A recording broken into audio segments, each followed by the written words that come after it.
Don't forget to like the video, share your thoughts in the comments, and subscribe to stay updated with our latest stories. The silence in this old house was starting to feel less like peace and more like a weight.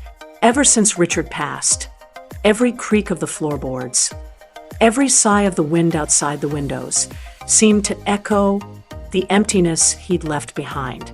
We bought this place, our little slice of countryside heaven, dreaming of renovations and grandkids on the porch swing.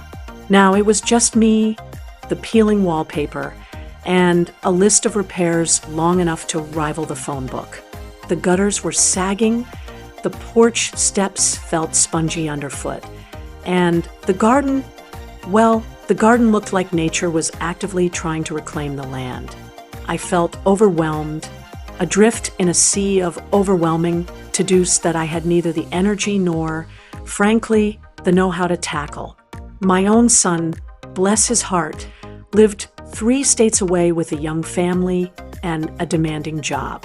He worried, called constantly, but couldn't just drop everything. My friends offered sympathy, casseroles, and well-meaning advice, but hands-on help, that was a taller order. Then came the phone call I hadn't expected. It was my cousin, Mark, my Uncle Ray's boy. We hadn't been close, not really. Mark was a few years younger, always seemed a bit restless. He'd moved around a lot, worked different jobs, construction, landscaping, even a stint on a fishing boat up in Alaska. Or so I'd heard through the family grapevine. We saw each other at the obligatory weddings and funerals, exchanged polite hellos and how are yous, but that was about it. He lived about an hour away, in the city, a world away from my quiet, dusty corner. "Sarah, it's Mark." His voice came over the line, a little hesitant, deeper than I remembered. "Mom told me about Richard. I'm really sorry. And she mentioned you were trying to manage the house on your own." I mumbled something about being fine, just busy, the usual deflections, pride, I suppose, and not wanting to burden anyone. "Look," he continued, cutting gently through my polite dismissal. "I've got some downtime between jobs right now. Seriously, like a month with nothing lined up. I was thinking maybe I could come out for a bit, lend a hand. I know my way around a toolbox. And Dad always said I got his green thumb. For what it's worth." I was taken aback. Mark offering to help? It felt strange, unexpected. Part of me, the tired, overwhelmed part, wanted to weep with relief. Another part, the wary, self-reliant part, felt suspicious. Why?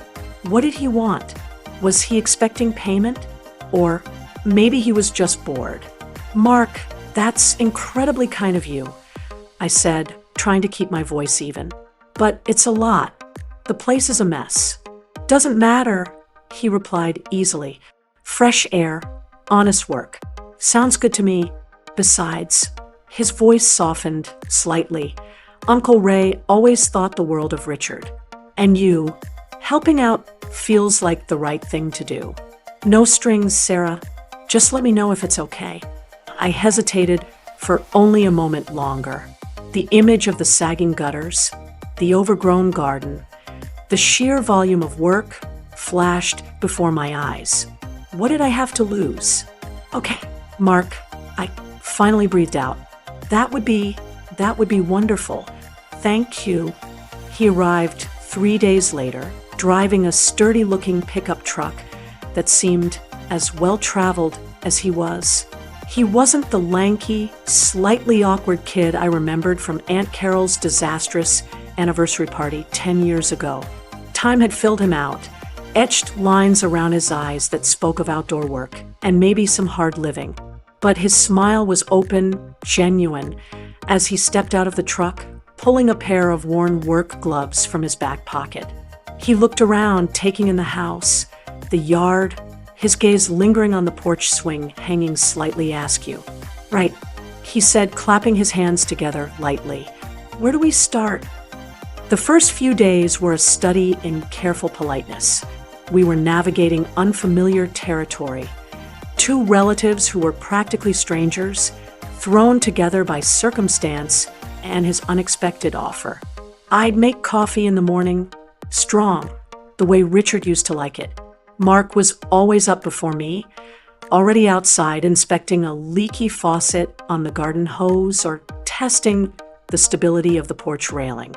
He worked with a quiet efficiency that was strangely calming. There was no wasted movement, no complaining. He'd tackle a task, see it through, and then move on to the next. We started with the gutters. It involved ladders, heights, and slimy handfuls of decaying leaves.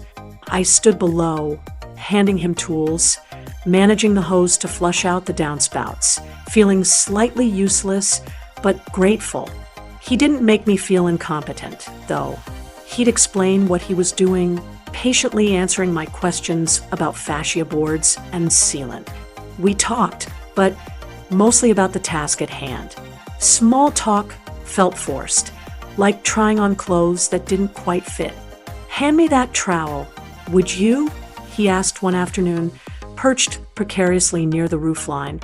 I passed it up, watching the sure way he moved.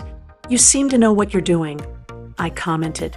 He glanced down, a wry smile touching his lips. "Picked up a few things here and there. You work enough odd jobs. You learn to be handy." He paused, scraping another clump of gunk free. "Or you learn to call someone who is." We fell back into silence.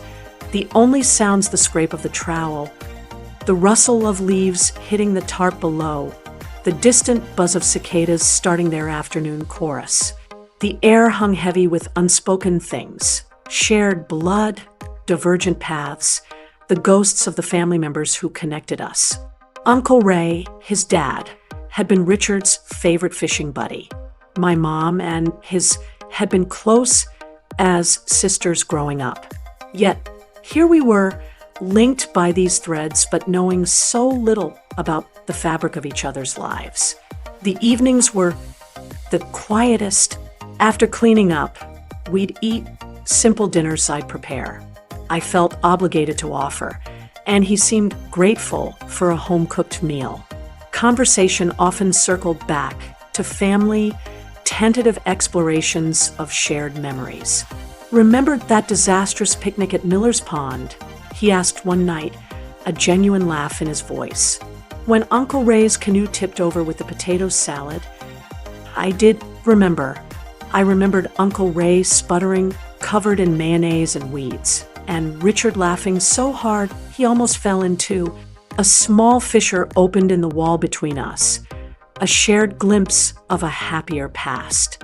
"Richard loved your dad," I said softly, testing the waters. Mark nodded, his gaze distant for a moment. "Yeah, Dad felt the same. He was hit hard when Richard passed."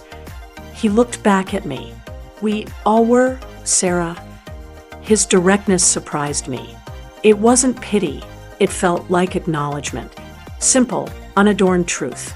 He saw the sadness I was trying so hard to keep tucked away behind the repairs and the forced cheerfulness. As the first week drew to a close, the gutters were clear, the porch steps were reinforced, and the mountain of work seemed slightly less insurmountable. But more than that, the silence in the house was changing again. It was still quiet, but it was no longer the heavy, lonely quiet of before. It was the quiet of two people working side by side, a quiet punctuated by the rhythmic sounds of labor, shared cups of coffee, and the slow, careful weaving of new threads between us. The unexpectedness of his presence was slowly giving way to a tentative comfort, a budding familiarity that felt both fragile and surprisingly strong. I still didn't entirely understand why he was there, but I was starting to be profoundly grateful that he was. The second week flowed more easily than the first. The initial awkwardness had softened, replaced by the comfortable rhythm of shared work. We moved from the exterior repairs to the garden, which was my personal Everest of neglect. Richard had loved this garden, coaxing roses and tomatoes from the stubborn clay soil. Since his illness, and then his passing, it had become a tangled mess, a constant, thorny reminder of my failure to keep his passion alive. Mark, however, waded into it with the same quiet determination he'd applied to the gutters. He seemed to know instinctively what needed pruning, what needed pulling, what needed saving. These rose bushes just need some tough love, he announced one morning, brandishing a pair of heavy-duty loppers. And space to breathe. He showed me how to make the cuts, explaining the difference between old wood and new growth. My hands, usually busy with indoor tasks or paperwork, felt clumsy at first, fumbling with the tools, but Mark was patient. Like this, he demonstrated, guiding my hand, angle the cut away from the bud. See, there was something grounding about the physical labor, the feel of the earth under my fingernails, the satisfying rip of stubborn weeds coming free. We worked for hours under the warm sun, often in silence, but it was a companionable silence now. Sometimes, snippets of his life would emerge, offered casually between pulling bindweed or turning compost. He told me about the vast, empty landscapes of Alaska, the camaraderie, and the danger of working on the boats. He spoke of the transient nature of construction work, the satisfaction of building something solid, even if you knew you'd soon move on. He didn't boast or complain. He just stated facts, painting pictures with simple words. I found myself listening intently, piecing together the mosaic of his life, so different from my own settled existence. He asked about Richard, too, not invasive questions, but gentle inquiries about his interests, his work, the things that had made him happy. Talking about Richard with Mark felt different than with my friends.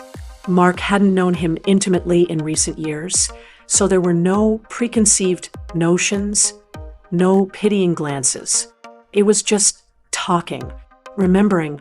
It unearthed memories both happy and sad, but sharing them seemed to lessen their solitary weight. One sweltering afternoon, we took a break, retreating to the shade of the old oak tree at the edge of the yard with tall glasses of iced tea. We sat on the cool grass, watching the heat shimmer above the newly cleared flower beds. You know, Mark said, swirling the ice in his glass, Dad used to talk about this place when you and Richard first bought it. He said Richard was like a kid with a new toy, planning all the things he wanted to do. I smiled, a genuine, unforced smile. He had sketches, blueprints, even tucked away in his desk drawer. For a new workshop, a bigger deck, he had so many plans. My voice caught slightly on the last words. Mark didn't rush to fill the silence. He just sat there, looking out at the yard. After a moment, he said quietly, "It's good soil here. Takes work, but it's good." It wasn't a platitude. It felt like an observation rooted in his own experience, a recognition of potential, of the value in tending to things. It was later that week, while clearing out the dilapidated shed at the back of the property, that something shifted more profoundly. The shed was crammed with forgotten things, old tools, broken lawn furniture, stacks of clay pots, and tucked away in a damp corner, a dusty wooden crate. "What's this?" Mark asked, dragging it out into the light. It was heavy. Together, we pried off the lid. Inside, nestled amongst yellowed packing straw, were dozens of Richard's old woodworking projects. Small, intricately carved animals, a beautiful inlaid box, a half-finished model ship, its tiny sails carefully furled. I hadn't known he kept them, hadn't even known where they were. Seeing them, tangible pieces of his passion and skill, brought a fresh wave of grief, sharp and sudden. I sank down onto an overturned bucket, tears welling up despite my best efforts. I expected Mark to offer awkward condolences or perhaps retreat and give me space. Instead, he knelt beside the crate, picking up a small wooden bird, turning it over and over in his calloused hands. "He was really good," Mark said softly, his voice filled with genuine admiration. "Look at the detail on this." He ran a finger gently over the carved feathers. He didn't look at me, just at the bird, allowing me my tears without making me feel exposed. He started carefully unpacking the other pieces, laying them out on a dusty workbench, handling each one with a surprising reverence. "I remember him showing me how to whittle once," Mark continued, his voice low and reflective. "Down by the creek behind Grandpa's house. I must have been maybe 10. I made this lopsided-looking squirrel." He chuckled softly. He told me it had character. He started talking about his own father then, about Uncle Ray's workshop, the smell of sawdust and oil, the patience his father had sometimes shown, the impatience at other times. He spoke of regrets, of things left unsaid before Uncle Ray passed away a few years ago. It wasn't a confession, more like thinking aloud, connecting his own memories of his father to the legacy Richard had left behind in this dusty crate.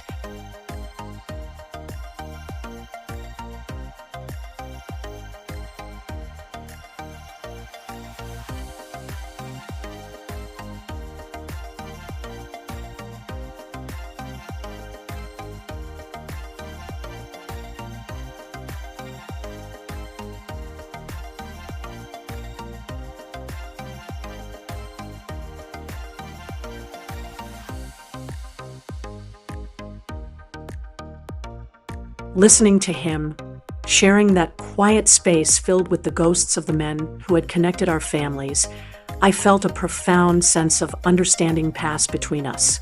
It wasn't just about fixing a house anymore. It was about excavating memories, acknowledging loss, and finding an unexpected solace in shared vulnerability. He wasn't just my uncle's son, the restless wanderer. He was a man who understood grief, who knew the weight of family history, who could offer comfort not through words, but through quiet presence and shared work. The help he had offered extended far beyond hammers and nails. It was reaching into the broken places inside me, offering a steady hand I hadn't realized I so desperately needed. The surprise wasn't just that he'd offered to help. It was the depth of the help he was actually providing, purely by being there, being himself. The discovery in the shed seemed to open a new channel between us. Conversations flowed more freely, touching on deeper subjects. While we tackled the more overgrown corners of the backyard, clearing thorny bushes and uncovering forgotten flagstones, we talked about choices made, paths taken and not taken. Mark spoke about the lure of the open road, the freedom, but also the loneliness that sometimes crept in. He admitted that seeing the life Richard and I had built here, the roots we'd put down, made him think, not with envy exactly, but with a kind of quiet contemplation. I, in turn, found myself sharing things I hadn't voiced to many people, the anxieties about the future, the feeling of being untethered after Richard's death, the struggle to redefine myself outside of being part of a couple. Mark listened without judgment, occasionally offering a perspective shaped by his own unconventional life. He didn't offer solutions, just understanding. "Sometimes," he said one afternoon, leaning on his shovel handle and wiping sweat from his brow, "the plans we make don't mean much. Life throws curveballs. You just gotta learn to adjust your swing." It was simple, almost cliche, but coming from him, someone who seemed to have navigated more than his share of curveballs, it resonated. One evening, after a particularly long day wrestling with a stubborn old stump, neither of us felt like cooking. "There's a decent pizza place in town," I suggested. "My treat." "Sounds good," Mark agreed. We drove into the small town nearby. The first time we'd really left the property together other than for supplies. Sitting in the brightly lit pizzeria, surrounded by the chatter of other diners, felt strangely normal, yet significant. It was a break from the insular world we'd created back at the house. Over pizza and beers, the conversation drifted to family dynamics, the unspoken tensions and loyalties that exist in any clan. Mark shared a story about a falling out between his dad and another uncle, something I'd only heard whispers about. He told it without bitterness, just a sadness for the years of lost connection. Family, he sighed, taking a sip of his beer. Can't live with them, can't, well, but they're yours, flaws and all. Richard always said that blood is thicker than water, but sometimes water is easier to swallow. I replied, remembering one of Richard's wry observations. Mark laughed, a real, hearty laugh this time. He wasn't wrong. As we talked, I realized how much my perception of Mark had changed. The distant, slightly aimless cousin had been replaced by a thoughtful, perceptive man with a quiet strength and a surprising depth of feeling.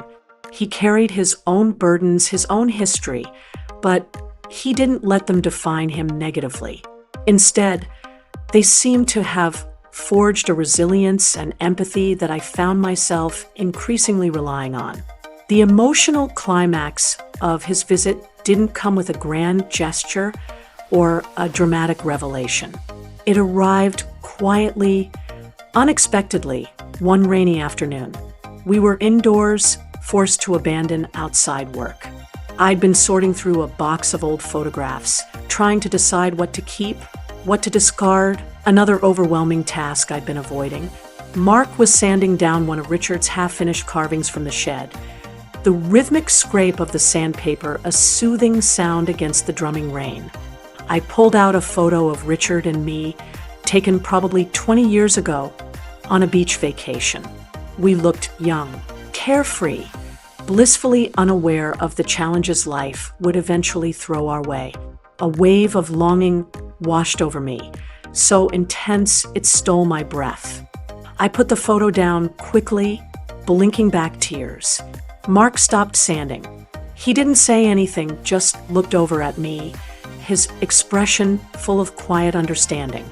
He put the carving down carefully, wiped his dusty hands on his jeans, and walked over to the box of photos. He didn't hover or pry. He just picked up a different photo, one of a large family gathering, decades old. Uncle Ray was there, grinning, arm thrown around Richard's shoulders. My parents stood nearby. Mark and I were just kids in the background, looking bored. "Look at us," he said softly, a faint smile on his face. "You were already bossing someone around, probably me." I managed a watery chuckle. I probably was. He pointed to Uncle Ray and Richard. "They look happy there." "They were?" I whispered. We stood there for a few minutes, just looking at the picture, a silent acknowledgement of the shared history captured in that faded image, the intertwining roots of our families, the love and the losses that bound us together.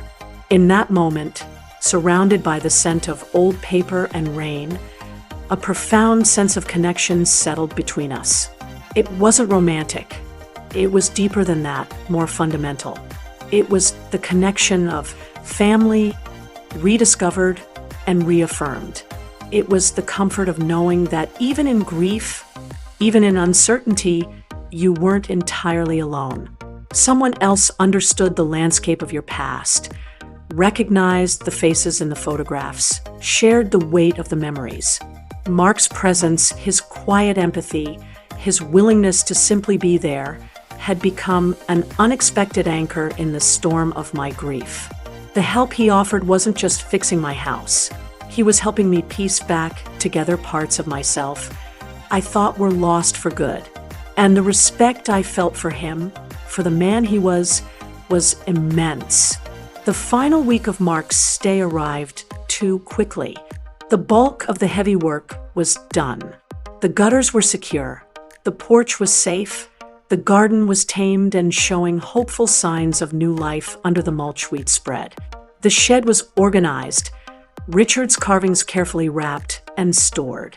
We spent the last few days on smaller tasks, fixing a sticky window, touching up paint, clearing out the last of the debris from the yard.